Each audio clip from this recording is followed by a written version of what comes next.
We here at In the Money Media are very happy to be partnering with our friends at Santa Anita. Want to remind folks, especially contest players, in the wake of last weekend's NHC, that there's going to be another $500 challenge at Santa Anita on February 19th. This is a low-cost way, great stepping stone to win your way into the Ultimate Betting Challenge on March 5th. Plus, there's going to be cash prizes. These contests can be played on track or via ExpressBet. For the full live money contest schedule, go to santanita.com/contests.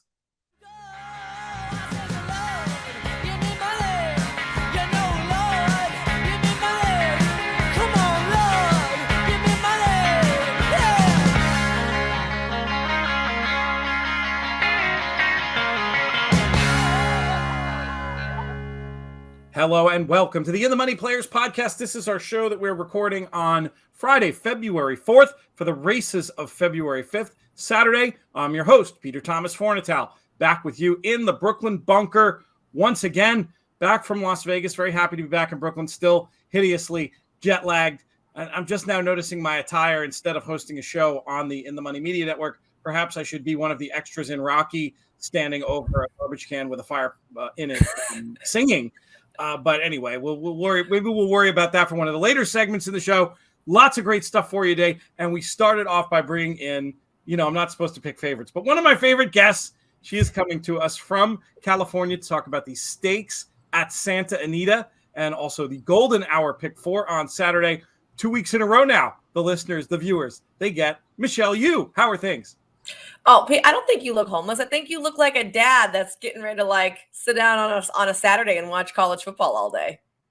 Now, you are going to be hosting the Eclipse Awards this week, presumably in some fabulous gown. But if I'm not mistaken, Michelle, right now it looks to me like you might be wearing your pajamas. I'm totally in my pajamas right now. I got up at 5:15 this morning and tried to sneak away from my kids so I could do this. I am co-hosting the Eclipse Awards. There are 4 of us, and I will be wearing something glitzier than my pajamas. Although I gotta say, I do wear I'm so weird. I'm like Lucille Ball. I wear matching pajamas. So that's pretty fabulous. Yep, that's pretty fabulous. And it's got pockets, which is a huge thing. Girls love pockets, and I love my pajama pockets. Oh, my goodness. The Lucille Ball comparison somehow is apt for you. I'm not quite sure why. I love Lucy. Don't we all? So what's been going on before we dive into these races? Let's hear an update from California. We're super happy to have Santa Anita back in the boat working with us this meet. Going to be covering these Golden Hour races, stakes, contests, all this good stuff. But how's the meet been going so far from your perspective? I think the meet's been going really well. I think that our stakes races have been extremely live. And even with some of the compact fields that we've seen, I think that we've seen a lot of competitiveness. It hasn't been a walkover. We've seen a lot of big prices coming in. And I think if you watched during NHC, you saw that we had some real bombs running.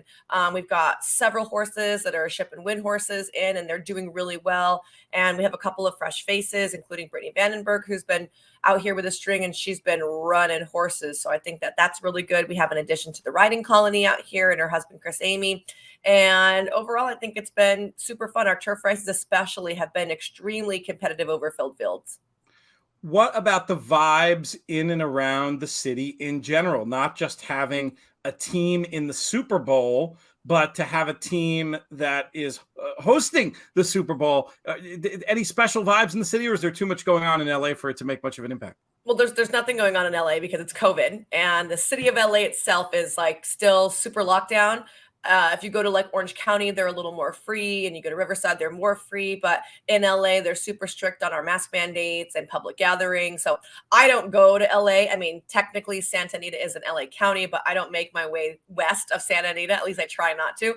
I have a 5-mile radius of my bubble of life, and I really try hard not to go outside of that bubble. But Pete, my partner on the simulcast show at Santa Anita, is a diehard, lifelong Rams fan. Oh, wow. So, I mean, he's just been bleeding blue this whole entire week, and it's all he talks about. So there's definitely palpable excitement from him. And it's actually really funny when we're working on the weekends, they have the game on in one of the restaurants behind us on the big screen. Well, Pete has his little phone that he tries to in between races peep in on what's going on, right? Well, his phone's on like a 30-second delay. So you'll hear, yeah! And the peep like this. Like can't wait to see what happened. Or he'll, ooh, he's like, did he miss the kick? Did he fumble? Like he doesn't know what's going on. So it's really comical to watch like this whole interaction going on. So I know that he's excited to get to watch the Super Bowl. It'll be fun. I'm looking for if any listeners know of any, and it doesn't sound like there's going to be maybe a whole lot of like Super Bowl parties around or something. I'm good with like a cool brewery that has a big TV screen. I'm happy to sit in a parking lot. But if anybody knows, we did deliberately plan travel back from next weekend for Monday, so we can hopefully hang out somewhere fun and watch the game. And if there are soup dumplings involved, extra credit. I like soup dumpling. I'm not a big Super Bowl party person because if one of my working for one thing. Well, we're done. We do early post on Super Bowl so that we can get out of there, and they give us plenty of time and all of our patrons plenty of time to get home or get to your bar, get to your party or whatever to watch everything. So for me, like I don't really want to. If my team is playing, I like to watch the game, and I feel like at a Super Bowl party, there's too much like extracurricular activity going on, which is annoying. And I just like to be comfortable, so I don't really want to go sit on like someone else's folding chair they've put in their living room, So for me, and then now I have my terrible children who are hellions, and I can't bring them to a Super Bowl party. And Ryan is like a huge just football fan, and so he just wants to watch at home in his underwear, so we don't do too many parties. But because of the halftime show, I actually am like seriously considering finding somewhere fun to go that I can like karaoke during the halftime show. Well, let us know. Perhaps we can rendezvous out there. Hey, there was one other thing I saw. We get some copy from Santa Anita of things initiatives that they want us to push, etc. I didn't see anything about this, but I thought it was a hilarious and fun idea, especially with the way you describe what's going on around there. Have you seen this business about the drive-in movies in the Santa Anita parking lot? Have you seen anything? Oh, yeah. That? So actually during summer last year, we did drive-in movies on the racetrack. So like they not paid, they like laid down stuff on the track to protect it once it was sealed, right? And like similar to what they do at Del Mar. And then people parked there, they parked in the infield and they watched on these huge screens, and you could like bring your truck and put all your pillows in and everything. So obviously they can't do that during racing, but the event is actually really fun. So they've moved it to the parking lot, and it's cool. They bring in huge screens, and it's like a drive-in movie theater experience. Too. It sounded like there were some cool food trucks. I never pay attention to the food trucks. I'm like a pack your food at home person, so I didn't look at that. But we do have really great food trucks out here. It's kind of the culture of LA to have really great food opportunities. So I can see where that is definitely the case. But it's really fun if you were out in the area, especially if you've got like a nice rig, or you got some kids who want to do something different, or you don't want to be in a theater situation. That the drive-ins have been really cool. A whole bunch of us went last year. I'm tempted to do it this weekend. We'll see how it all shakes out. What movie is it? I think there's a bunch of different things. They have a bunch of different options depending on when, and they even have some Super Bowl counter programming. Maybe I can't imagine too many of our listeners / viewers are interested in Super Bowl counter programming, but I don't know. Maybe they're just over football and come out for the races and then roll over to the parking lot for the. Maybe they're like me and went all in on the Bucks for their fantasy team. You came close. Have no rooting interest. Let me tell you the worst thing. I was in my fantasy football draft for playoffs only, and my father-in-law went after me. Well, I was like, okay, I need a quarterback, early because you only get one go. So I was like, I'm going to go Josh Allen. Well, I had done like a pre-draft, and like the first person I drafted on my pre-draft was like, I don't know, like a third string wide receiver, something lame, right? But it was just like so I could have people to like go to if I needed it. Sure. And it auto drafted me, and I was like, whoa, stop the draft. I was like freaking out. My father-in-law took Josh Allen, and I was like, no, like back that thing up. So, and then I took Josh Allen because I was like, I'm not going to let what happened to me in my regular season, which I ended up trading away Patrick Mahomes for Joe Burrow. Okay. And I'm not going to let that happen to me again. I'm getting Josh Allen. So then my father-in-law got mad at me, and then he picked up Joe Burrow. So now he's like, yeah, he's got one over on you the way these playoffs played out. Coming soon to In the Money Media Network, the Michelle Yu Fantasy Football Podcast. Yeah, right. We do. We play this year we only played 2, but we usually play 3 or 4 fantasy leagues. That's a little obsessive, but I wouldn't put it past you. Let's dive into these races, my friend. Interesting thing that Santa Anita is doing, and I hope this continues. I think the possibilities are really cool with starting the card with a bang with a graded stakes race. In this case, the Grade 3 Thunder Road for 4 and up, going 1 mile on the turf. It's a field of 6, but definitely some interesting runners in here. Curious to get your thoughts. Who is going to start out this card for us as a winner?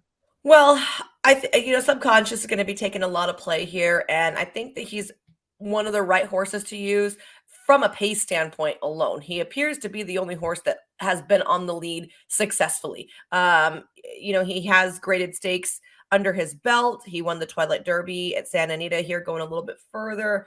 And I think that he's relatively versatile. So if someone decides, I'm going to switch it up today and I'm going to send, it's not a be-all, end-all thing for Subconscious. So unfortunately, he's 8-5, but I do think that he stands a really good chance in here. I also am a big fan of the 5 Ready Soul. I backed him in the allowance race 2-back. I also backed him in the San Gabriel, even though it came off the main track. I actually liked him on both surfaces. So I think that even though he finished 3rd in a 4-horse field, we just draw a line to that effort. It was on the turf or on the dirt that day. And even though it says fast, we had taken some weather. So for me, I like Ready Soul in here as well. I think he'll sit a really nice trip behind what I expect to be Lone Speed. And he does have a little bit of a kick. He's not like a tremendous closer like we've seen from some of the D'Amatos, but this horse is good. And I think that between those two, you probably got something covered. Lock up the early double for Michelle, 1 and 5. If I made you pick a top choice between the two, which one would you go for? I mean, it's very hard. I think on paper, from the pace standpoint, you have to say Subconscious, but as a horse itself, I just like Ready Soul, but I'll probably end up putting the 1 on top from a handicapping perspective. And a horse like Count Again will take money in this spot, so you might be able to still, if you have a stronger opinion in the other races, in the double, the pick 3, the early pick 3, the pick 5, whatever, you still might be able to get away with the favorite second choice in this instance. I'm with you on Subconscious. Not a lot to add, but a great draw. Should be controlling speed. That was a tricky trip last time, not breaking well from an outside post and getting stuck somewhat against the flow, and looks to be working lights out according to the work tab as well, adding to Subconscious's appeal. Let's move on to race number 6. Our second stake of the day is the Grade 2 Santa Monica. We've got 4 and up fillies and mares going 7 furlongs on the dirt. I'm real boring in here. Well known that I'm a card-carrying member of both the Michael McCarthy and the CC fan club. Love the way she quickened up to win so nicely at the Breeders' Cup. She's fantastic at this course and distance. I think the trip will be okay, not being too far back against these. Another who looks to be working well. I think she might just be too good for these. Something to 5, maybe 1 to 2 even in this spot, but I'm going to keep it simple and go with CC. Do you have any contrarian thoughts on this one, Michelle? I mean, you're looking for a couple of tough things for CC, right? Like, she's going to come in here off a little bit of a freshening, and this was not the original intended option. There were two races. So a lot of times trainers take a race and they work backwards, right? Well, they were possibly thinking about the inside information last week at Gulfstream, and you think, oh, what's a week difference? Let me show you a very perfect study and like a person getting a horse ready, right? Go back and watch like Bob Baffert horses that win. Go back and watch their prior 4 works on XB, or go and watch the Todd Pletcher horses and pick the week that they win. Go back and watch their prior 4 works. You can visibly see these horses in the morning going from like, oh, I'm going to run a race, to, oh my gosh, I'm ready to run a race. And a 1 week difference, I think, is a huge thing. So I'm sure he was able to compensate for that in some way, but still, when you're trying to gear up for 2 different races, I think that is one little hurdle you have to overcome. And normally you look at a race like that's a 7 furlong race, and you have 1 or 2 distance specialists and then a whole bunch of horses that might not want to go that far or that short, right? Here you have Calypso, who has coming off a Grade 1 dominating win going 7 furlongs. Obviously, CC won the Breeders' Cup at 7 furlongs. Merneath has won a Grade 2, the Santa Monica, at 7 furlongs. So really you have 3 graded stakes fillies, and they love 7 panels, which is a little bit unheard of to be liking it at this caliber. So this is a really good showdown. Cece, obviously the classiest in this field, but she is going to have to sit a really good trip. And, Merneath has speed to her outside. I'm going to guess that the two Baffords don't duke it out, but Calypso's at the rail. So, let's see how this plays out in our heads, right? So the three of them break, and Cece doesn't want to be on the lead. She wants to be off of it. Well, then all of a sudden, Merneath comes up on the outside and kind of pinches her off and goes back. Victor's probably going to sit wide on her. And a lot of times that you can sit wide on Cece and make the best run and have the best trip, but you're going to have two flaming speed horses, or, that's what we like to call the Baffords, right? They're fast. So you have the two Baffords going out, sitting off each other. And then you have Cece sitting out here wide. She's going to have to be much the best to swing around them and then be able to mow them down, because for both of them who love 7 furlongs, you're not necessarily sure they're going to stop. Like, if you had another horse out there that hadn't been the 7, you're like, oh, she can reel it in. That being said, Cece did beat Gamine last time. So she's got the class, but I don't know if I'm going to single. Yeah, it sounds like you want to pick against her from the way you're designing the race in your head, and the point about maybe not being the original plan. Which one of those? For me, I feel like the way you just described it in your head, the way Santa Anita often plays, Merneath might be my preferred of the two Baffords if one were looking for an alternative. Personally, sticking with Cece, but if I made you give traditional picks, what do you think they'd look like? I actually think I'd probably end up using Calypso with Cece, but I haven't watched the works, to be fair. I'm going to go watch all of their works just to see who I think is looking best. And that's purely because I think, well, maybe not. I don't know, Pete. I don't know. I'm going to use Cece, and then I'm going to have a 1A, I think, because I just like to be the contrarian, really. If Cece wasn't 3 to 5 in the morning line, I didn't think she would be like below even money.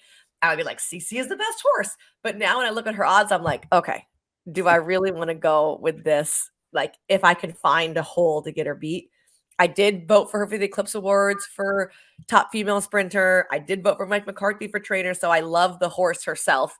I just hate that 3 to 5. I should look at these races without any odds on them. That's pretty funny. Well, I'm going to write down 1-3 for you. How about that? Okay. You happy enough with that? And then, of course, as your opinion evolves, folks will be able to see you on the simulcast feed. And you also do picks over. You put picks up on the website and on Twitter, so folks can get your up to date information.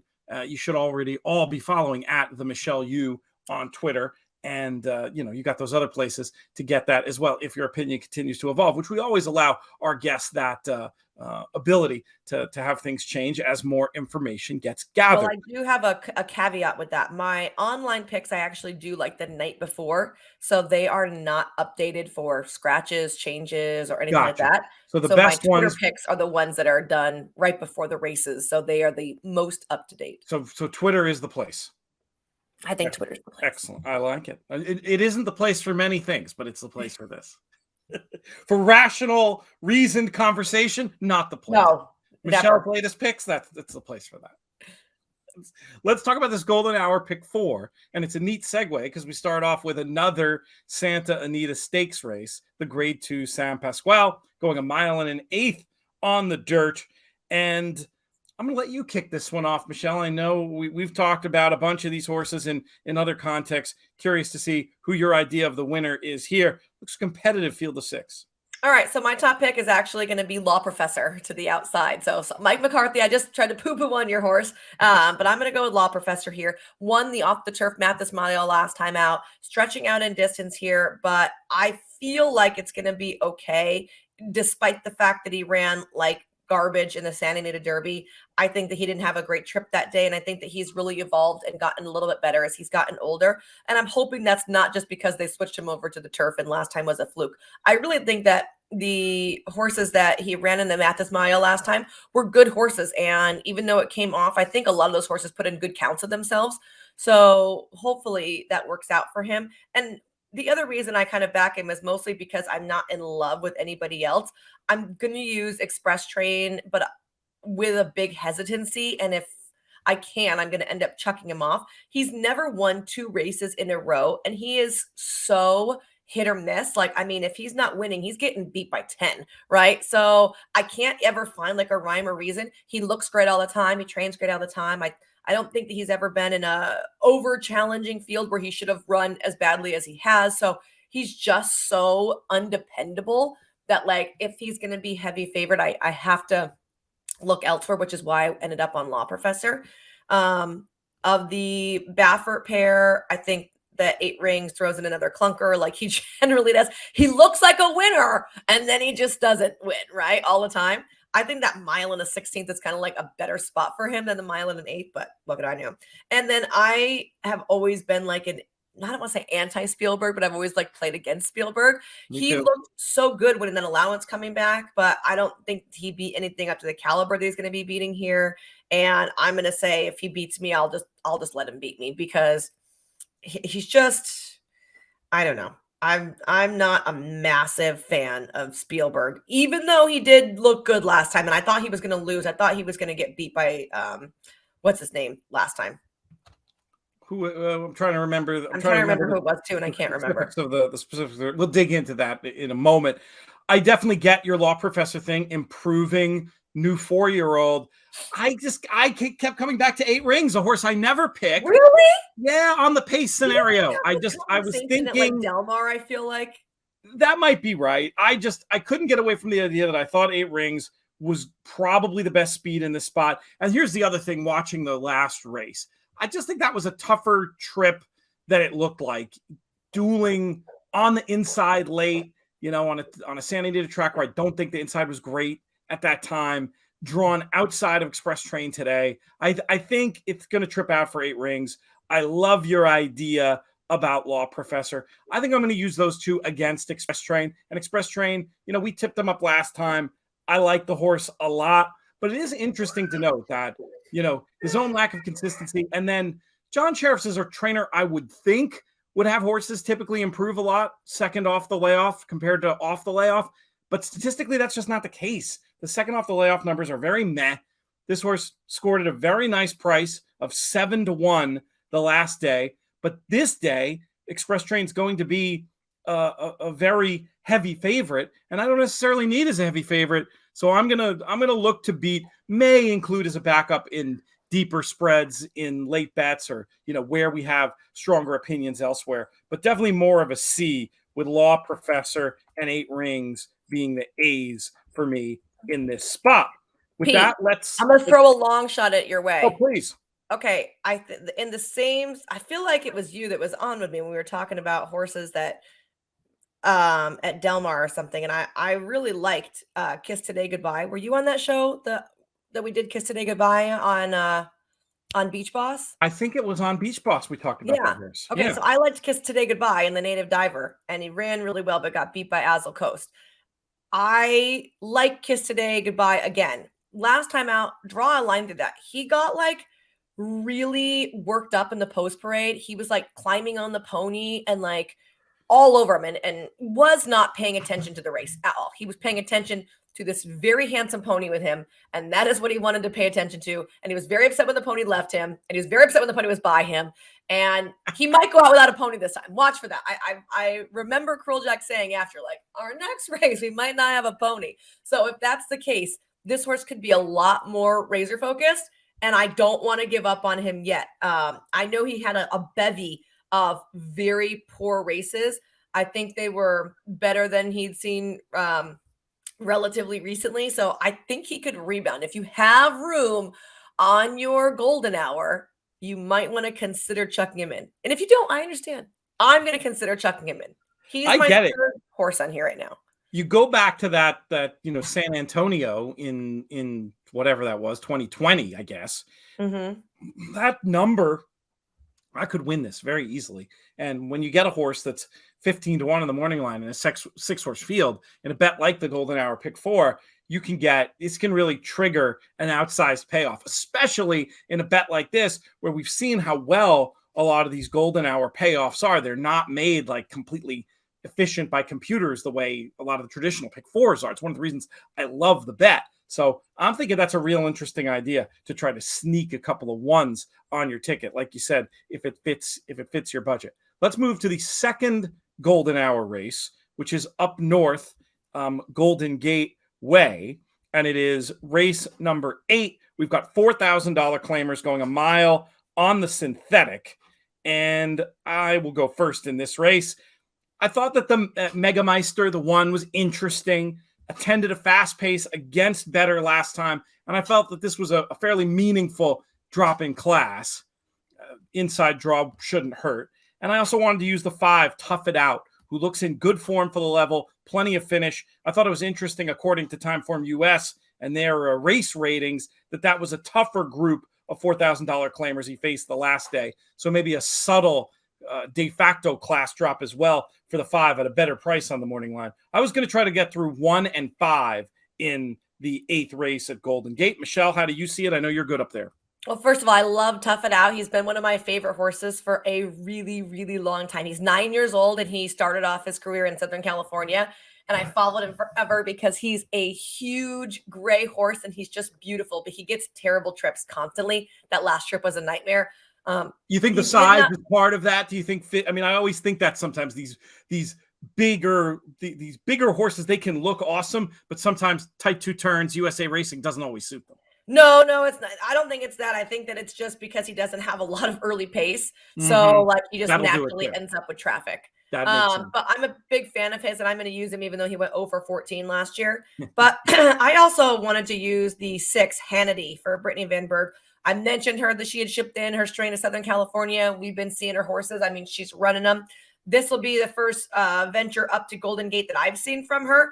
But you look at this horse taking a big class drop, right? I like that. This horse has been a winner against open 5,000s, which is good. And this horse also has synthetic experience. I think that's one reason that I chuck out a lot of Southern California horses that go up there, because they have never run on the synthetic and they've never worked on the synthetic. At least this horse has some synthetic background and was working on the synthetic as well. Coming off the break, but I'm okay with that. And I feel like Brittany has done overall a pretty good job of trying to find out where her horses fit. And a lot of times you look at them and be like, this horse does not fit here, Brittany. What are you doing? And the horse runs 2nd or 3rd. So obviously she knows where her horses are suited. So the fact that she's bringing this horse up there, I think that it's a really smart move. And this horse has relative versatility. I think could lay closer if needs be, if the pace isn't that fast, and should lay a little bit closer than Tough It Out even, and so might get a better trip. Going to get Frank Alvarado aboard, so I'm actually going to use Tough It Out and Hannity in the 8th race at Golden Gate. We head down south for race number 9 at Santa Anita, a Calbred allowance going 6.5 on the turf. This will kick off our Golden Hour double. Michelle, who's going to win? My top pick in here, Pete, is the 3 Hail Freedom for Doug O'Neill. This is going to be going 6.5, but on the flat, not around the hill. And this horse has won a race doing just that, 6.5 on the flat. I'm sorry, ran second, going 6.5 on the flat. And that's a challenging distance to me. Since then, he's gone route. Both efforts were good. And then one of my favorite angles is a turn back from a route to a sprint, and he converted that into a win last time out. Now, this is first time versus winners, which is not generally my favorite angle, but I think this horse has plenty of foundation, and I think that this is actually a square distance for him. The race that he got beaten going 6.5 was won by Allegato, who did come back to win a stakes race and Cal Cup Day. So I think Hail Freedom, Doug O'Neill, Flavian Pratt, if I can get close to that 6-1, I'm thinking heck to the yes. So top pick right there. I also like the 1 Like the Wind for Brian Corner. Again, a first time versus winners, but does have some recency here. Going to be stretching out, but I think has enough foot to find himself a good spot breaking from the rail. And I love the fact he comes in first time gelding. I like both of your numbers quite a bit in this spot. I had them 2nd and 3rd in my picks. On top, I went with the 4 Crash Corrigan, a horse I thought was very interesting on figures. And I think you can make a case that on blood, this horse is supposed to be better on turf. Ran on turf once, had trouble, so I'm not worried about it. All 3 siblings were grass winners. And Grayson has an amazingly good 19% strike rate turf sprinting. And I thought the race would be run to suit. Definitely interested in the 1 and 3 as well, but I put the 4 on top. And if I can afford, which I think I should be able to, I was also going to maybe throw in the 11 as a backup. in this spot.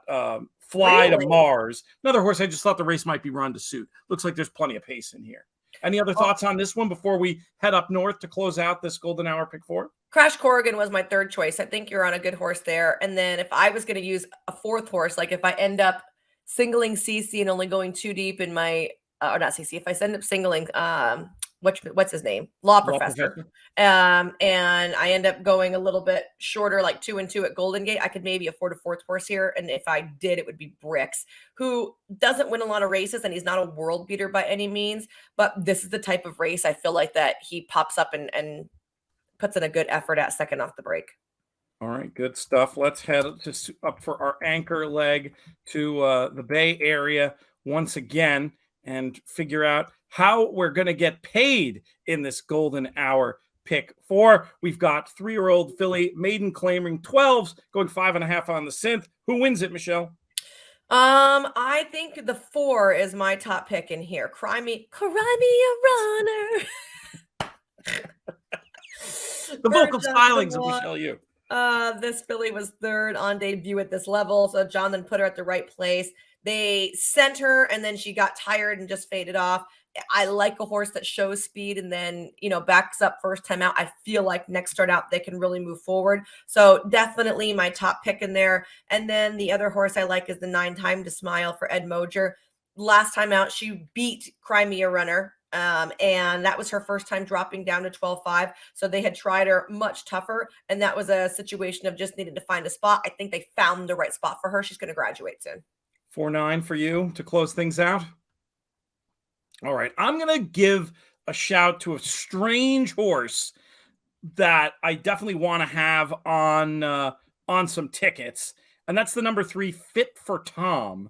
And I'll admit that the thing that put first time starter by Tom's Tribute with slow work. So tell me more, Pete. I will tell you more. The horse was put on the radar by a couple of the algorithms I look at listing the horse in the picks. The Equine Edge, this horse showed up there. Timeform US, this horse showed up there.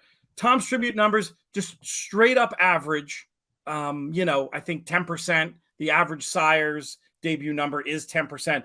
There was one, no siblings to race, but there was one thing on the dam I thought was interesting, which was that she ran a figure on debut that would win this race. I thought it might be enough in a strange race just to include, because here's the thing, 15-1 on the morning line. If this horse is live, and this is actually an interesting point about the horse that you made in the last race at Santa Anita too, the O'Neill Pratt runner with the 6-1 morning line. Both these horses are horses that, if live, are going to be lower than those prices, but you're going to see that value preserved potentially in a bet like the Golden Hour pick 4. I thought it was just enough to leave in this horse that I think is going to be a big price. You mentioned 2 of the other interesting ones in the 4 Cry Me a Runner and the 9 Time to Smile. Cry Me a Runner. I'll mention one more to round it out, which is number 1, Philly Pelly. Philly Pelly just makes, just nothing clever here, just makes all the sense in the world on the drop. This is a very, very different ball game, new low level. I'm going to use those 4 and try to close things out at Golden Gate. Any closing thoughts from you, Michelle, before we let you get on with your day? Oh, no, I've talked too much, Pete, already. I disagree. You can never do that around here. We'll see you next week. I like how you tagged it with the around here, because I was going to say, ask my husband, he'll disagree, but... Well, I'm looking forward to seeing you next week. It's going to be a ton of fun, and we'll see you on the TV and the Twitter machine as well. Sounds great.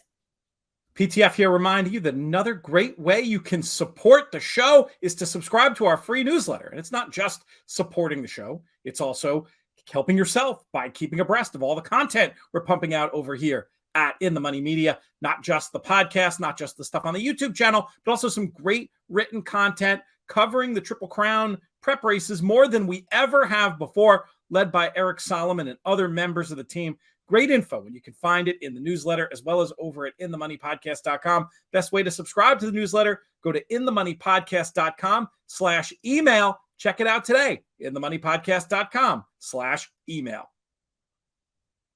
Next up on the show, bringing back in our man. So happy to have him as a regular on these late week broadcasts. Feels like old times around here.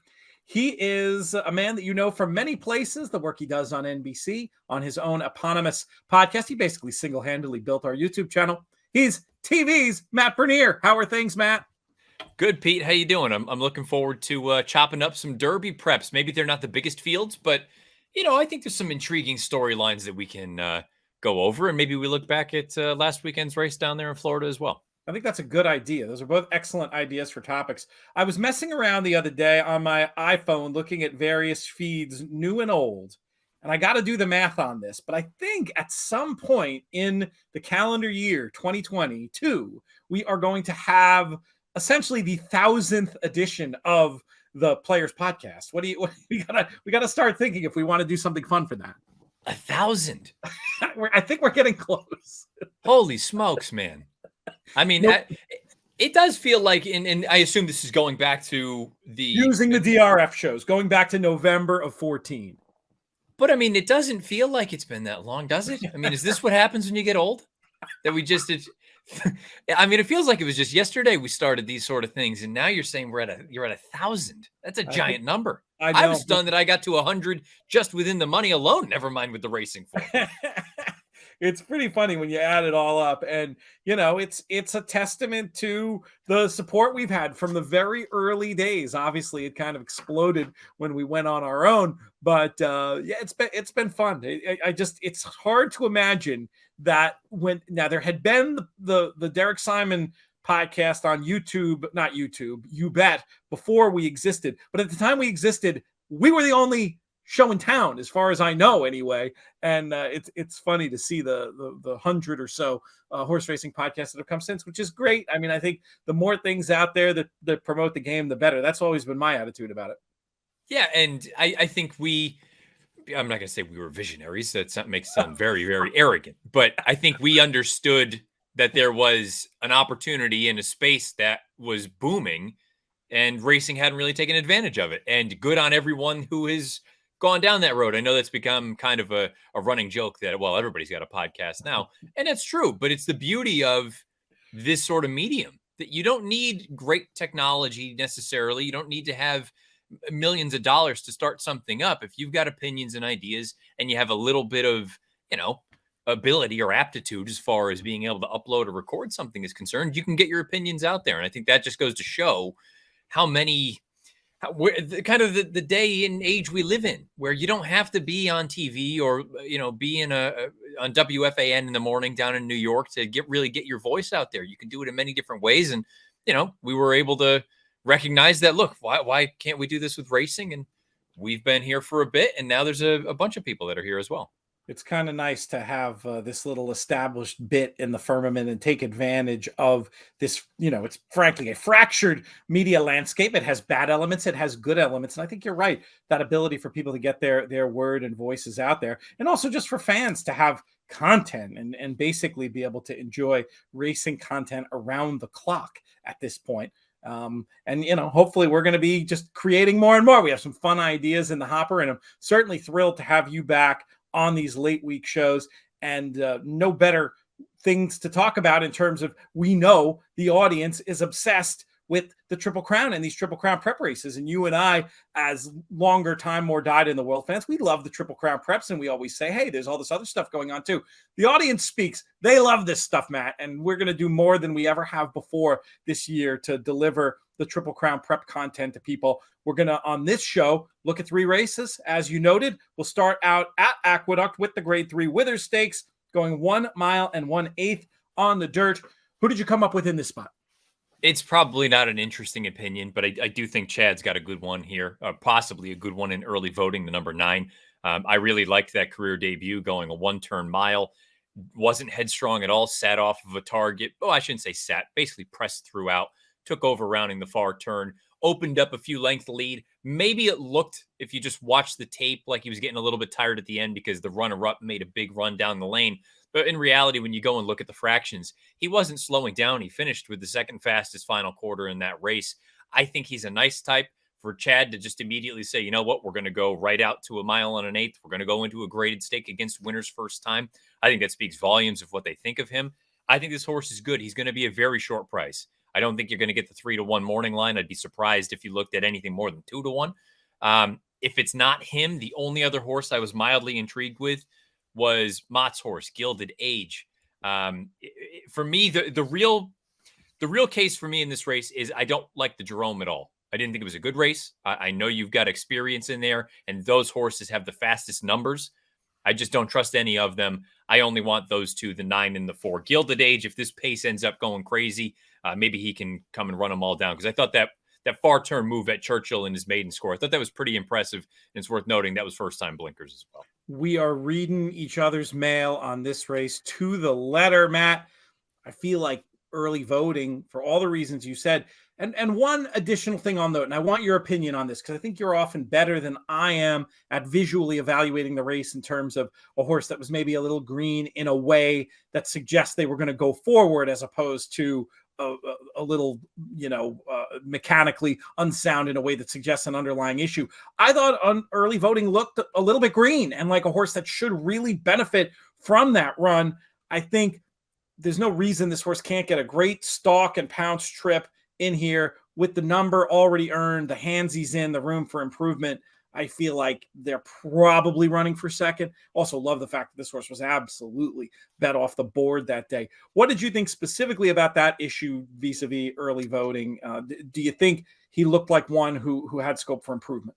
Yeah, absolutely. And it's a feather in his cap that he has already shown that he's willing to pass horses. But to your point, sometimes, especially with first-time starters or very inexperienced runners, when they hit the front and there's nobody in front of them, they kind of think their job's done. So they tend to idle a little bit. I'm not saying he went into full-blown neutral at that point, but you could see that Matt Doyle was making up some ground on him late. And again, I think that's a bit of an optical illusion. While, yes, he was running faster over that final quarter compared to early voting, it's not as though early voting was coming to a stop. I think he just got a little bit goofy out there, a little bit green. I don't know if I can't imagine him being outright on the lead on Saturday. I think there's probably a scenario where they try to do something similar to that first time out win, where you sit off of whoever who's going to cut out the fractions and try to make your move rounding the far turn. I tend to agree with you. I think there's room for improvement with this horse. And it's probably part of the reason that, I'm not somebody who's terrified of taking a last out maiden against winners first time out. If the fig fits and they look like they fit and they come from a classy barn, I mean, I have no problem taking a horse like this. Gilded Age, I agree. The 4, that's the interesting alternative. Closed well to win that race, despite not really getting a setup looking at the internal fractions. Another one, just given the hands he's in and the blood, supposed to be better with time and distance. The only other one I'll mention, and this is one of these, probably just depends on how the track is playing, if I'd use at all. Constitutional Lawyer has already won at 9 furlongs, drawn down inside. If it is one of these inside highway paved days, this horse could really benefit from that inside draw to at least hang around for a piece. So I'll call it 9-4-1, but I really have tears with those two, much preferring the 9 and the 4 as you do in this year's Withers Stakes. Let's move down south to Gulfstream Park for the Grade 3 Holy Bull, going 1 mile and a 16th on the dirt.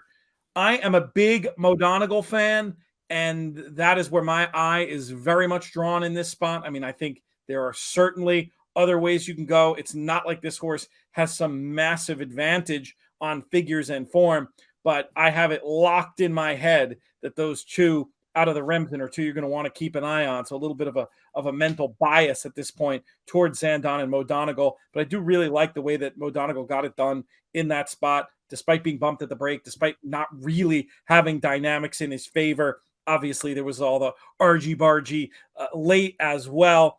The other one for me that just stands out, looking at what they've accomplished to this point, is the 9 Giant Game. Both Mo Donegal and Giant Game have workouts in their last 4, that suggests to me that it's probably they're going to be ready to fire pretty big shots off of the bench. I don't have a lot interesting in this race, unfortunately, Matt. I'm giving you the favorite over the second choice. What about you? Mo Donegal feels like a bit of a players pod happy hour pet, because he was on for his first 2 races were 2 happy hours that we did. Yep. And then he came back and he won the Remsen.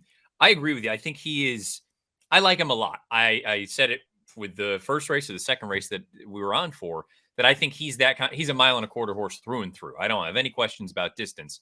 My only concern with him, and maybe this is sort of unfounded given it's Todd and it's Gulfstream, for whatever reason, I don't look at this horse when I watch him run and think Gulfstream. I think of Churchill Downs. I think of Aqueduct. I think of Belmont Park. Gulfstream, for whatever reason, I think of horses that maybe are a little bit more fleet of foot. And I don't get that impression necessarily with him. I think he's a proper stayer who he's not going to come from 100 out of it, but he's not going to be pushing the pace. If all of a sudden he shows that gear, you're talking about a totally different animal. So that's why I picked him second in here. I don't love the draw. And again, you and I are looking at the race the exact same way. Giant Game, I'm believing in him. I thought it was I don't want to say ridiculous move to run him in the Breeders' Cup, because I thought that maiden score, I said he had a cake pace.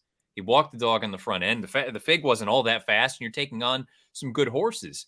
And I'll throw it out there. Todd Schrupp came on the NBC broadcast with me before the Juvenile, and he said a horse to keep an eye on is Giant Game. He said Dale Romans says this horse is working lights out, and granted, Dale Romans loves all of his horses, but it's true. He said he's very high on this one. And rounding the far turn, I thought Giant Game was going to win the Juvenile. That move was eye-catching. Yeah, and I've said it before. That to me is the identifier of a horse who, if these are all good horses at this level, a very good horse is one who runs the turns extremely well. And for him to run as well as he did there, the short comment says, Hung, I drew a line through that. I'm not going to hold it against him. First-time winners, wide, making that kind of move, couldn't run down a loose on the lead Baffert winner. I think that's a little bit unkind to say that he hung. I think Giant Game is legit. The post is no bargain, but I think he's going to end up being a little bit more forwardly placed than maybe he was in the Breeders' Cup. And I just think this is an interesting horse going forward. I'll be curious to see what we get on Saturday. And you make good points all the way around. It is true that Mo Donegal is that grindy type of horse very often is going to do better in galloping circumstances, whereas we often see at Gulfstream needing to be a little bit handier with bigger goals down the line. If I really liked something else in this race, I would oppose him. I'm just defaulting to him, and I think Pletcher and the ridiculous form that he's in at Gulfstream is at least a little bit part of that. But I think those are the two. I think those are the two most interesting. Did you have anything else in here you thought had a chance to get involved, or you really, as I am, going to be focused on 2992? Well, I'm going to be focused on those two horses, but two horses I'm curious your opinion on, because I had a hard time with one. The other one, no hard time at all. Simplification, I've seen a lot of people are very high on this horse. And from a fig standpoint, you could argue he's the horse to beat. I need him to prove to me that he can do it without a very advantageous pace situation, that he can do it going 2 turns, and that he's not an in and outer, because through 4 lifetime starts, it's been bad, good, bad, good. And if you believe in that, and we've seen horses in the past that are in and outers, he's due for a bit of a clunker. He's just a horse at a short number. He doesn't really do much for me. If you love him, good on you, take him, but he's just not my cup of tea. The other one that I don't know what to really make of him is Tiz the Bomb, because Tiz the Bomb to me is the third of McPeak's big 3 behind Smile Happy and Rattle and Roll. And if Tiz the Bomb, for whatever reason, runs giant on Saturday, it's going to make me even that much higher on the other two. And it does feel like right now, if you're looking at it purely from a stable standpoint, if I had to bet on one stable, I like all of McPeak's 3-year-olds right now. They all look really good. What did you make of this horse getting back to the dirt? I'm skeptical. I mean, and I'd love to be proved wrong, because I think he's a cool horse that I've supported in the past, but he just vibes turf horse to me.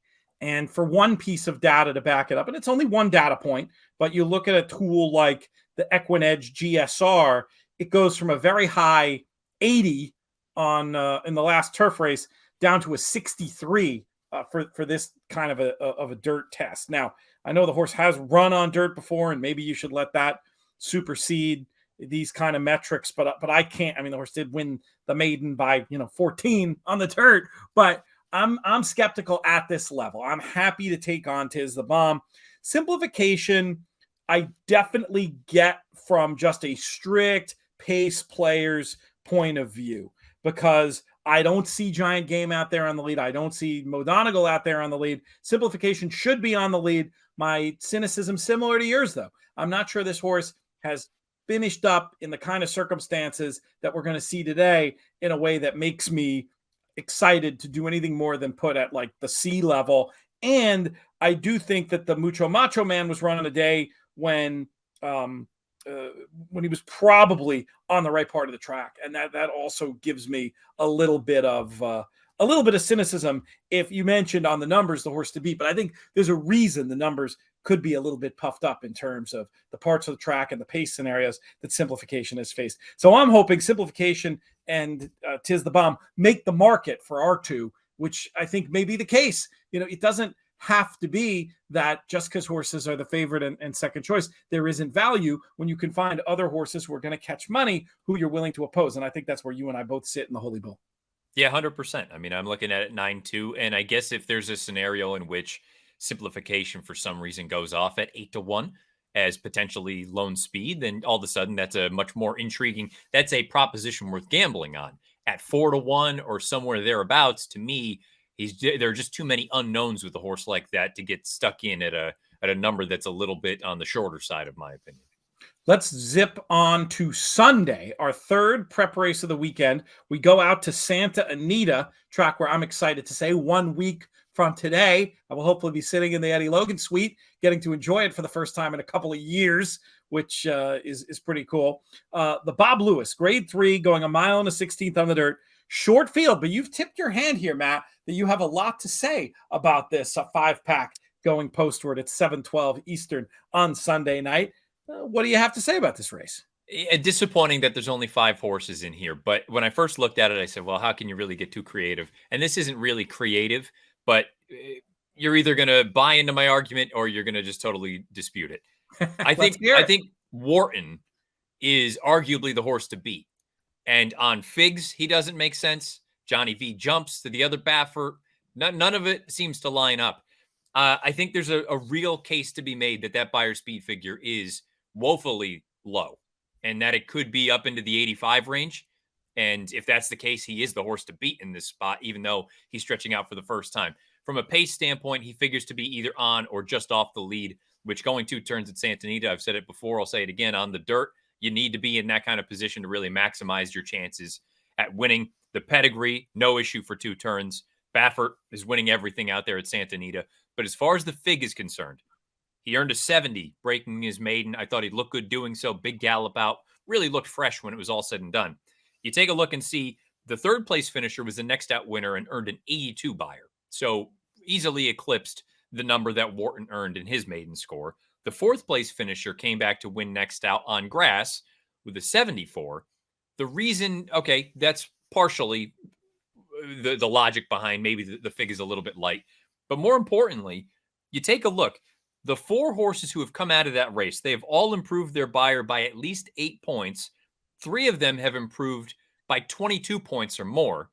And then the race prior to the maiden score, there were 4 horses who had run prior to the maiden score from December 31st. 3 of the 4 had regressed in that race by Buyers of 18, 21, and 30. So basically what I'm saying is the December 31st race on both sides is an outlier, and not by a little bit, by a lot. I have a hard time believing that one day all the horses decided to run substantially slower than they had before, and then all of a sudden they all bounce back to numbers that are more representative of the race prior. I think there's a case to be made that Buyer should be 80 to 85 as opposed to 70, and if that's the case, he's arguably the horse to beat in here. It's a classic case of the other Baffert. I think the number's wrong. I'm all in on Wharton. This doesn't usually happen to us where we are completely in agreement about every race we talk about. Almost never, in fact. But yeah, I mean, you just read my notes. I had the DRF chart view up to make the exact case about that figure being low. I did independently corroborate with some other pro-type players who make figures, and yeah, this figure is widely held in the 80s. So I think that you got your answer right there. And I think that, maybe the decision for Johnny V to go off, I don't know what, there must be some disagreement in figure scales and or maybe just his opinion of the 2 runners from having been around them, maybe even on them. But I'm not too worried about it because I think it's just going to give us a better price on Wharton. How much typically are you concerned by those type of jockey musical chairs machinations, though? More often than not, I'm not concerned with it. I do acknowledge it here because of the players at hand. Keep in mind, Pratt rode Messier in the most recent run.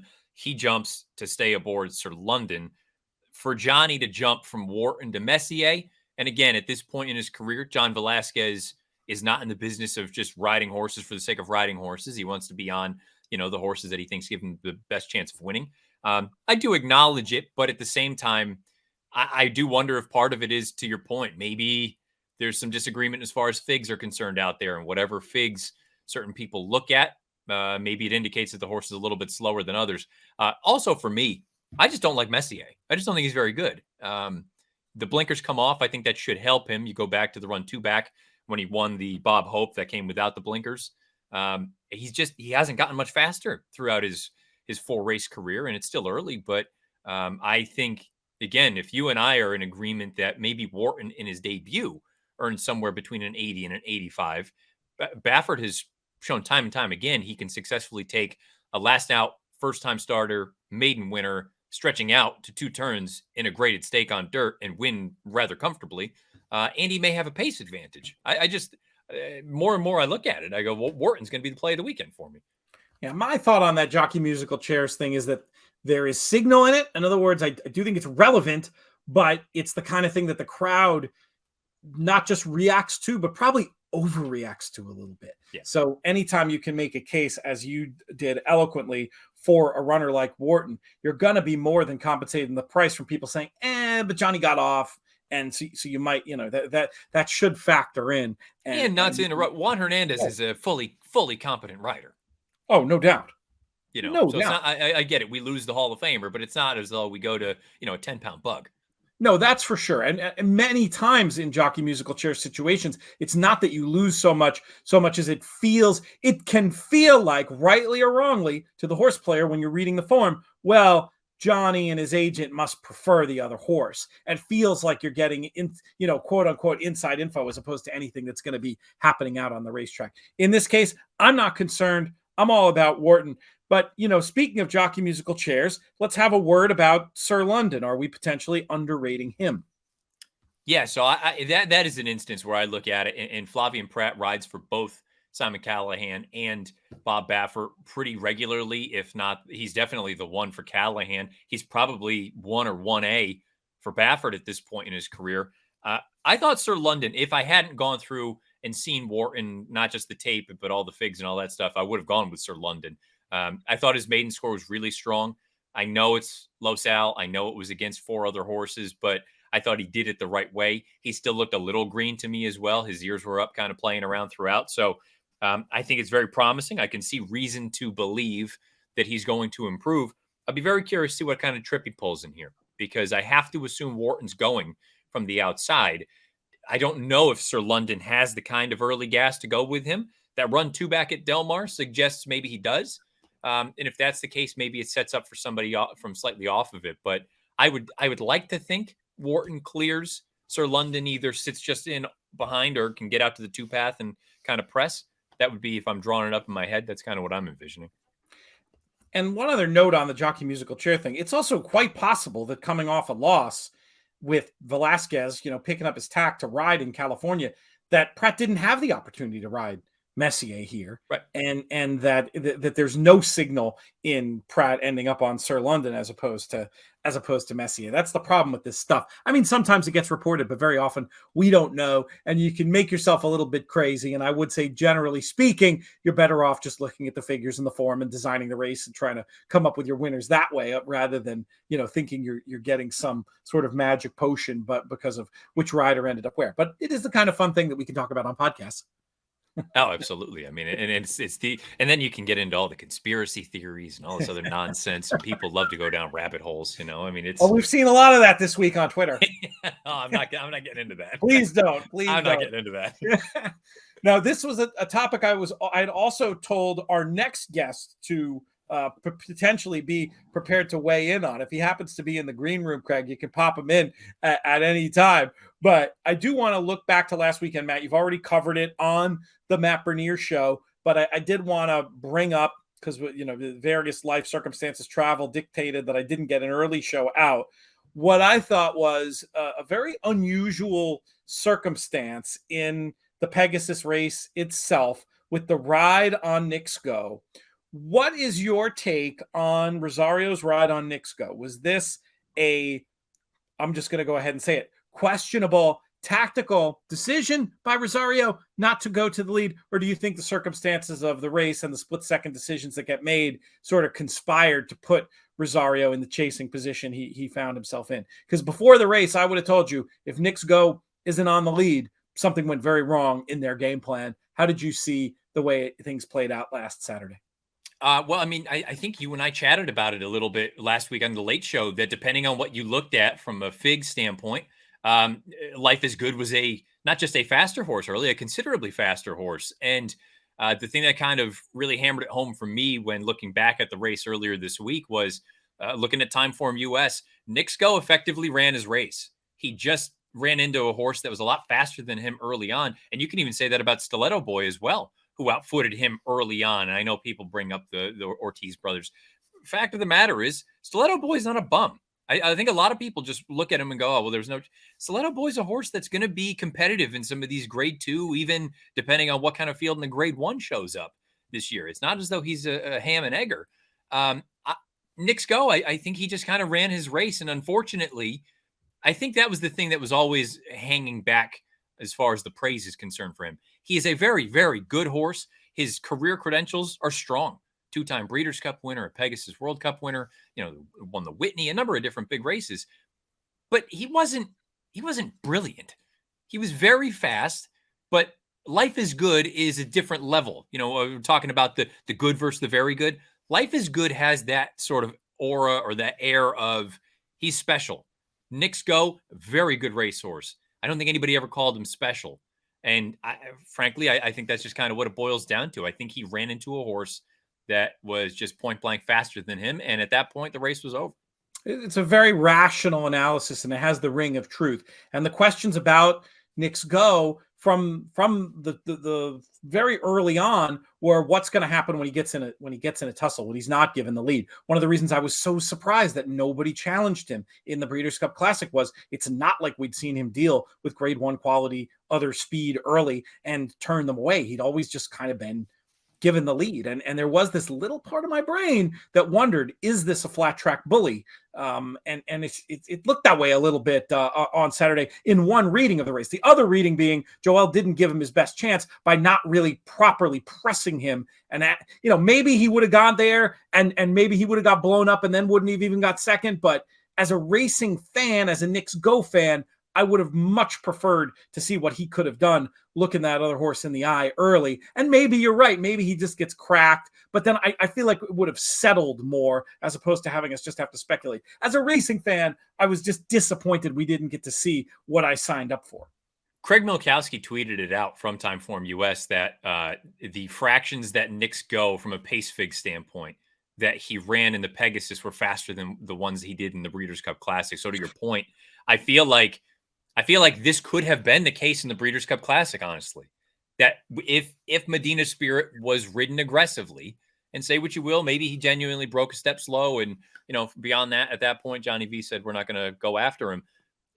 I think you may have seen something similar to what we saw on Saturday, and I don't want to say we were naive or foolish to think that we were going to get the heavyweight duel. I think we all thought it was going to be that. I guess there was just that part of, again, I use HTR and Timeform US had it as well, that Life is Good was a length or 2 or even 3 faster than Knicks Go. And if that ended up genuinely being the case, I mean, the race may have been over by the time they hit the backside. And in fact, it was. Yeah, I mean, everything you're saying is making sense to me. One other thing I'll say, and this is, we were talking about, it's not really a conspiracy theory, but it's the kind of soft narrative stuff we sometimes talk about on podcasts. One of the things I put in Knicks Go's corner was the fact that it was his last race. And I was almost thinking to myself, well, he'll be cranked up. There's no reason, there's no reason to run him if he's not ready to fire his best race. There is an alternative way of looking at it, which is, maybe there's no reason not to try to run him one more time. And that's something that I think we've seen before maybe specifically in this Pegasus race, that connections can look at it like it's a shot to nothing, and you sometimes end up with a horse that's maybe, a bit like, and we'll go way before your time and even a little bit before mine here in terms of sporting consciousness, but maybe a little bit like Muhammad Ali's last fight sometimes with these horses, going once more to the well. And I was thinking seemingly not showing their form, though you're making a compelling case that Life is Good was just a better animal. Yeah, and really, I would encourage anybody that has access to Timeform US, you can go through and look at Nick Go's career and his running lines and his pace figs, and they're all remarkable. He's remarkably consistent. I will say that there is very rarely outside of the 2 one-turn races did you get a complete dud from him, and it was basically the same sort of running line where you had pace figs in the 135, 140 range, 125 if he got away with an easy lead. And then all of a sudden you have Life is Good throw just an absolute fastball at him, at 104 miles an hour that he had no answer for it. And I don't want to say, obviously it was disappointing that we, again, didn't get the heavyweight showdown that we expected to. But even I'm pulling it up right now, looking at some of the figs, Nick Go's pace figs going back to, really back to the Breeders' Cup of 21. You had 144, 145 early on, 148, 131, 140, 126 in his last ones. Compared to Life is Good's capable of throwing a 150 at you. And if that's the case, the race is kind of over at that point. And an improving 4-year-old too. Right. You can't rule that out from a condition angle. Let's bring in, to further this conversation a little bit, the next guest on the show joining us. Great to have back on the In the Money airwaves, Nick Tammaro. Nick, how are things? Doing great. Good to be with you guys. Good to see you. Excellent. I don't know how much of this conversation you've been hearing. We've been looking back to the Pegasus, and Matt and I had sort of slightly different takes on it. Me being largely disappointed we didn't get to see the heavyweight fight, questioning Rosario's tactics earlier. Matt more taking the view that, if you'd looked at pace figures going in, the idea that Life is Good was just a faster, more special, more progressive horse, maybe we got the result we were going to get anyway. Just curious to bring you in for another take on this year's Pegasus and what you thought of those two going in, what you thought of those two coming out. Yeah, you and I touched on this a little bit offline the other day, and I definitely agree with what Matt's saying. And I think what I mentioned to you is that if you watch the first furlong of that race, Joel Rosario is intent on getting him into the mix. He just wasn't fast enough.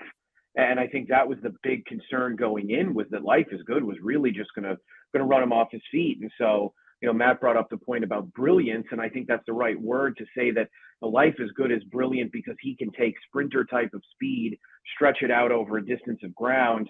How much he wants to go beyond 9 furlongs at a pretty hardy pace. By the way, there's a horse that won in Dubai this morning, looked pretty good, setting what looked like it was probably at least a pretty decent pace. That remains to be seen. But I think in that setting, it was always going to be very tough for Nick Go to defeat Life is Good. And it was probably going to take a situation where, maybe if he had drawn outside, he could have chased a little bit more freely. The surprising thing about Joel Rosario's ride is that once it became clear he wasn't going to be able to get the lead, he really did kind of defer very aggressively, and he didn't make much of a move to try and stay within range, almost as if he knew he wouldn't have enough horse to really withstand that. One of the things that I was thinking of as I was listening to both of you is that, this is becoming, for some horses, the Pegasus is becoming like the bowl game where none of the players play, right? Accelerate, California Chrome, and Nick Go have all ended their careers here with really, and Nick Go's performance was not awful by any means. It was fine. Accelerated, California Chromes were not. So, it's kind of, I guess, beware the horse that's making the Pegasus their swan song. It's not been, and I wonder too if a little bit psychologically the trainers understand that, hey, do I really need to put the screws to this overwhelmingly accomplished horse already? And Nick Go having a modest pedigree, he wasn't going to really add to his value. He really couldn't hurt his value either. So one thing to just kind of keep in the back of your mind if we see a situation like this in the future. Matt, we'll let you go soon. Nick and I are going to talk a little Sam Houston, but I do want to ask before we go, what do you expect this Life is Good campaign to look like? Does it sound like Dubai is in the cards? What do you like of his chances going longer? This is a completely new test going 10 furlongs, if that's the next move. Yeah, the Dubai talk, initially it sounded like that was just a foregone conclusion, but then Pletcher was interviewed earlier this week and he sounded a little more I don't want to say wishy-washy, but that perhaps they're not going to go. Remains to be seen. But if they do go, I guess the race for me that I'm initially thinking as far as the States is concerned would be the Met. I think a one-turn mile at Belmont, he's already proven that one turn's not an issue for him.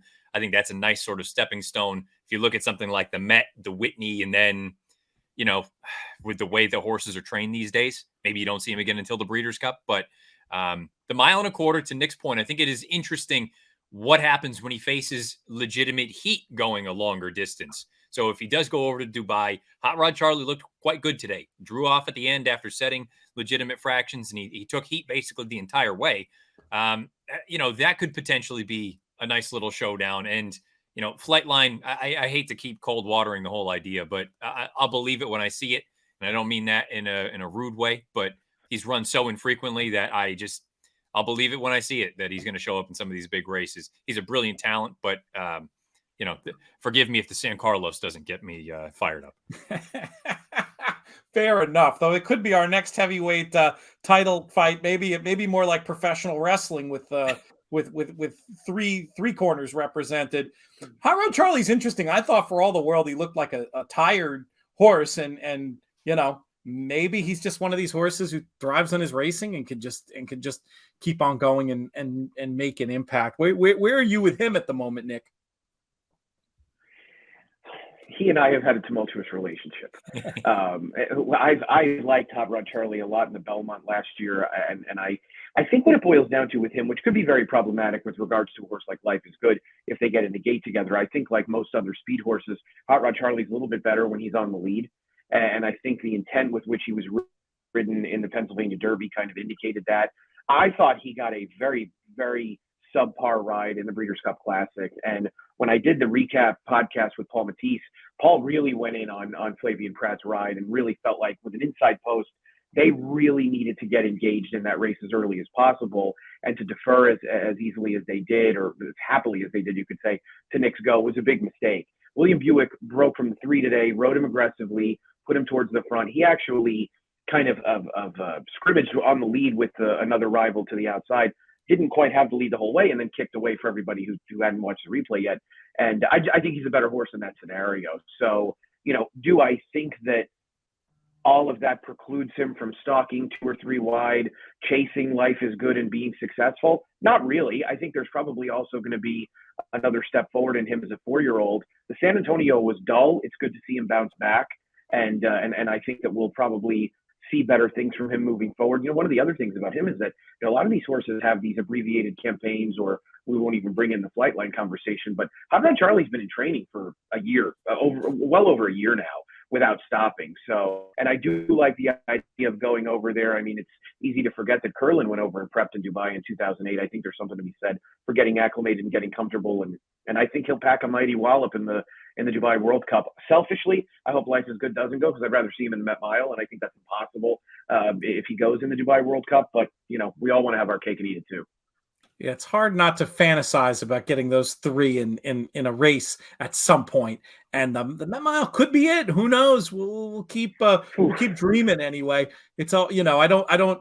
It's always funny when the Met Mile upstages the Belmont Stakes itself on the same card in some respects for old school fans, but it's as a fan, all we can ask is for more opportunities to see the best face the best and enjoy the results. Matt, we'll let you go, but before we do, let folks know what else you've been up to, where they can find you in other places. Yeah, Twitter at Bernier_Matt. If you're looking for a little write-up about some stakes previews over the weekend, NBCSportsEdge.com. You can also find soccer stuff over there. You can find hockey stuff over there.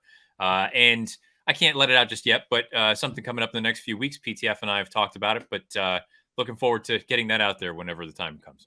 Good stuff. Check him out, The Matt Bernier Show. Subscribe, YouTube, iTunes, Spotify, wherever you get your podcasts. We appreciate it. Matt, we will see you soon. See you guys. All right, good stuff from Matt as ever.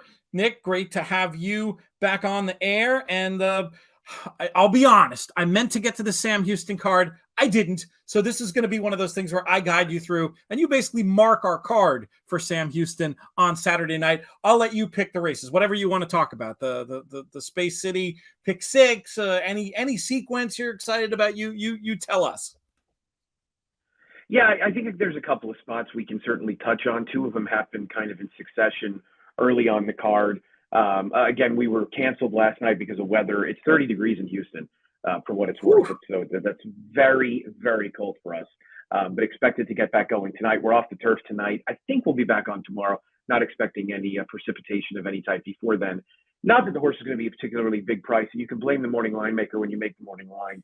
But in race 4, I really like number 1, Turns and Conditions, for Martin Villafranco. This horse ran very well last time out. Son of Will Take Charge, got involved in the pace a little bit, ended up rushing up along the inside as the leader kind of went away from the rail, and then had to re-rally a little bit after that. The inside is generally not the best path at Sam Houston. There have been days where there were some exceptions. I think the number 1, Turns and Conditions, is very, very dangerous in race number. That's race 4. The Space City pick get started, but maybe that'll help us load up our bankroll before that Space City pick 6. Yeah, we love that. Do you have any experience or theories or hypotheses? Obviously, folks have to pay attention, but to how this unusual weather pattern through Houston might be affecting the track? We didn't train on it this morning, so I think it'll be, as unbothered as possible. Sam Houston is a surface, the dirt surface, which is incredibly safe, knock on wood, is made up mainly of Brazos River sand. So it's a sandier strip, which I think would keep it almost certainly from freezing. Is not frozen, I guarantee. So I don't think it'll have any great effect. We've also not raced over a wet track this year. The one night that it started raining, it rained so hard that we actually had to cancel the last 2 races. So I also don't think it's necessarily going to be wet by post time. I think it'll probably be, maybe on the good side of fast. There were some nights during quarter horses last year when we had a wet track where the outside paths were a little bit better. But I mean, again, that was with 95 degree temperatures and like real summer rain. And this is more of kind of a fluky winter thing. So I would say keep an eye on the first couple of races and, maybe utilize the announcer making a reference to what paths might be best. I love it. You want to move on to the Space City pick 6? Let's talk about the Space 6. I actually starts with a single in race 5 and the 3 brightest. Paul Duhan. Paul Duhan is a small-time barn, but he had 4 wins here last week, 3 of which came on Thursday night. And he claims this daughter of Too Much Bling 2 starts back. Claimed her for $5,000 at Remington. Now, everybody out there who's looking at Sam Houston, hopefully for the first time or continuing to do so, will see that, well, you can take a horse for $5 and they can be competitive in state-bred races. They can. That's definitely the case. And she actually ran very well last time out. We're going to replay start being showed tonight. She got into trouble multiple times, including in deep stretch, when she definitely wasn't going to make an impact as far as the win end, but I do think she could have gotten more of the purse. And that field of open $10,000 starter allowance optional claiming types tougher than what she's here. She is facing a second-time starter who ran really well on debut in the 2 Dance on Home. I like Brightest to get a good trip probably from just off the pace and get that sequence started.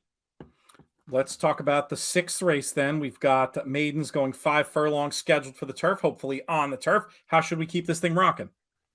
Yeah, I think either surface, I really like the 4 Terra Nova. If it's on dirt, you're going to want to use the 4 and 7. If it's on turf, you're probably going to want to use the 4, 7, and 8. Just a speed play going 5/8 on the turf. Terra Nova looks like the quickest of any. She got involved in a really hot pace last time out at Oaklawn, ended up understandably tiring late, but looks like she can be the speed of the speed. Brian Williamson from a limited sample has had a couple of horses run really well at this meet, so I'm looking for her to get control of this race. Encouraging is trying for the first time. Progeny of Candy Ride hit on turf at 13% clip. The dam was a synthetic winner. There's really not much turf pedigree here, and I wonder if Steve Asmussen is waving the white flag it's had. But I will say that if this race ends up on the dirt, Encouraging does look like a must-use. We've got a field of 10 in race number 7, allowance race for fillies and mares on the dirt going 6 furlongs. How do we want to keep the party going? I'm going to play for a hot pace in here, and I think without question, the horse to beat is number 2, Lady Ave. I think I called her Lady Ave. I should probably look that up. But she won. I would have gone Lady Ave for what it's worth. Yeah, I think Lady Ave is what I called her. She's won 6 out of 7, and with the only blemish being the race at Delta where she didn't get the lead, and she's just been very, very good. Asmussen is so good at doing this stuff, taking horses for low this trainer, whether it be in the claim box or something, letting them work their way through conditions and just make money.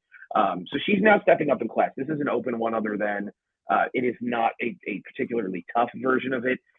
With the poor Jelly. J.H. Jelly won last time out for Carl Broberg, dropped in for a tag out of a series of races in New York. Broberg claimed J.H. Jelly last summer, and she actually had some success. She won a couple of races for him, including one at Saratoga. She walloped them last time out. It was not a particularly strong field. You'll see Styling and Profiling in this race, but Austin Gustafson clipped this filly, or mare, I should say, and he's very good off the team. Austin Gustafson's underrated around these parts. I think she's going to get a big pace set up, and I'm looking for her to sit just a little bit off of it. Lady Gav might have her hands full early. There are a couple of other speed horses that really only know one way to go, one of which is from Gustafson's barn. I'm not saying that he's going to use the 5 theoretically as a rabbit, but her best chances are going to the lead. Same can be said for the 6 and 8, who both come in off of pace-interested trips. So I'm going to hope for a little bit of speed and hope that J.H. Jelly can target them late. In terms of pick 6 numbers, 4 and 2, or would you want to get spread? Yeah, 2 and 4 is probably all you need on the mains. I think as far as the backups go, I'd probably use the 3 and 9. All right, good stuff from Nick. More so the 3 than the 9. Okay, let's talk about race number 8. $15,000 claimers, 5 furlongs scheduled for the turf. Once again, you've got a favored entry here at 2-1 on the morning line. Are you with or against for pick 6 purposes? Mainly against for pick 6 purposes. I think no better than a backup for that entry. Depending on which surface this race ends up getting run on, I do think that Nomo Hooch is dangerous. I shouldn't say against for pick 6 purposes. I would use him to pick 6. I think that I want to see if both run. Nomo Hooch definitely looks like the more dangerous of the two and comes out of a much better $25,000 race that was dominated on the front end. And I think a little bit of a passive ride that night kind of hurt his chances. I thought he actually had a bit of a long shot look coming back off the layoff. Second off the bench here, and Clinton Stewart has had a nice little run at the meet the last couple of weeks, pretty much starting live horses left and right. I picked Kind of Gallant for Frank Lucarelli, who's second off the layoff here, moved to the turf last time out. This might actually be a better pick on the dirt if we end up coming off the turf. This Son of Gallant's son's been better on the dirt so far, but he's got a lot of speed, and I think he'll be ridden intently out of the gate by Alfredo Triana to get to the lead, and I think that just might be all she wrote. But I will say, depending on how your day's gone and your night's gone, you might need to make the exacta box here of No Joke, I'm Broke, and Beggar, who are in the 6 and 7 in the program. I made this joke on Twitter the other day and said this is the ultimate degenerate hunch play. Oh yeah, that is the horse player. The DG horse player just has to have a little bit of 6-7 going in this spot. But in terms of the proper bets, sounds like the 4 is a main, the 1 entry is a backup. Is that what I'm hearing? I'd probably use them both as mains and back up with the 5. Magna Punch has some races going back that would actually make him competitive. He's not been in terribly good form of late. On the turf, I think he's a little bit interesting. He's also a horse that I would use on the dirt and give him an excuse for last time being a little bit stuck inside of Remington. Let's talk about the penultimate race in this pick 6, Space City pick 6. We've got in the 9th some $7,500 claimers going 5.5 scheduled for the dirt. Field of 7 betting interests with another entry.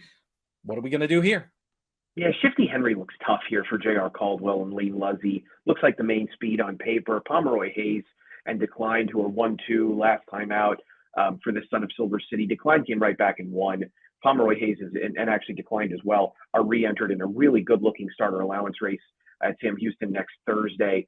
I think when push comes to shove, Shifty Henry is probably just a little bit quicker than all of them early, and I think he's going to get the right kind of trip. So I think he'll be tough to catch. He's a Ranger is coming out a better race. He faced good horses last time out, ran well, all things Casey, and he got Pomeroy Hayes and Declined race as well. He needs the kind of ride he got 2 back from David Cabrera at Remington. So hopefully Zeke Lara is a little bit more patient in the opening stages, lets him that one danger, of course, in doing so is that you might just concede the race to Shifty Henry, who should be very tough on the front. There's the main and back up with the 5 and 7. I do think there's an argument to be made that Wilson to Lockett could be a late player off the claim by Steve Williams. Let's move on to the anchor leg. $25,000 claimer scheduled for the turf, going 1 mile and a 16th. How are we going to get paid? You know, on turf, I really like the 2 Go Speed Racer Go. Good name as well. Coming in from Fairgrounds for Miguel Angel Silva off of a couple of really solid efforts, including a 2-life win 2 starts back when he came from a little bit off the pace. For some reason, he was ridden a little bit more aggressively last time out, ended up contesting the pace before tiring late. I think he should just get a good stalking trip from the inside. So assuming that we're back on the turf, I'd feel pretty confident in him on the lawn. Texas Bad Boy, the 7, is another I would use without question. He faced a much tougher field last time out for Kevin Scholl, who's got a very underrated barn. And I thought he actually ran well. He got blocked a little bit in upper stretch. I don't know how much run he had, but I really won't hold that against him because he was within range of a really hot pace in the early stages of that race. The 8 Vim and Vigor also comes in off a good second place finish behind Painter Party. Painter Party moved up in condition to run into one other then on Sunday in the nightcap, finished a really good second to Public Information after making a big middle move. So I would use all 3. The 5 American Made is another one that I might try and find a way to include as a backup. He's got some back turf form that makes him a definite contender, and he's coming in off a dirt race at a shorter distance that just might sharpen him up a little bit early. I'm hearing 2, 7, 8 as A's and the 5 as a B on turf. How would you juggle those numbers if we are on the dirt? Yeah, dirt's going to be a little bit tricky. Probably going to look a little bit more like I would definitely use Texas Bad Boy. Probably more like 5, 7, 8 on the dirt. They look like the right ones if we do end up making that surface change. All right, great stuff, Nick. Great having you on, and we'll look forward to much more from you over at inthemoneypodcast.com and on these airwaves, and look forward to chatting more soon. Can't wait. Thanks for having me, my friend. Have a good weekend. Good luck. That's going to do it for this edition of the show. We'd like to thank one more time Michelle Yu, Matt Bernier, and Nick Tammaro. Great getting a chance to catch up with them. Let's thank our founding partners as well. 10 Strike Racing. They got off the duck in New York this week. That was good to see. Always fun to root for the purple and black around here. Also, our friends at the Thoroughbred Retirement Foundation, which reminds me we are overdue for a Kim Weir visit. Hear how things are going with our friends at the TRF. Get any news and updates. It's another year, and they've got more goals to continue the great work they're doing, helping horses and helping humans through their Second Chances program. You can donate at trfinc.org/players. We are down to the nub on the 2 whiskey bottles we are giving as gifts for those who donate, but I do believe we still have both left, and they're both particularly good in the winter, including that signed bottle of Woodford Reserve by Graham Motion and John Velasquez, and then also our special bottle of the rye finished in apple brandy barrels. Go and check it out on the website, and if you can't give that much, give them $5, give them $10, give them what you can give them to support this excellent cause. trfinc.org/players. Most of all, I want to thank all of you, the listeners, the readers, for making these shows so much fun to do. Folks who might be surprised that we didn't talk about the NHC DQ incident. I covered it in writing. You can go over to inthemoneypodcast.com and check it out. If I remember, I'll pop a link in the show notes as well if you want my thoughts on that. Attempting to move onward and upward over here.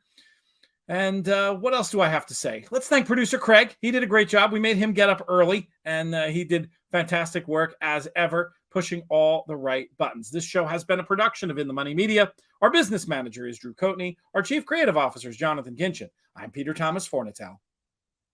May you win all your photos.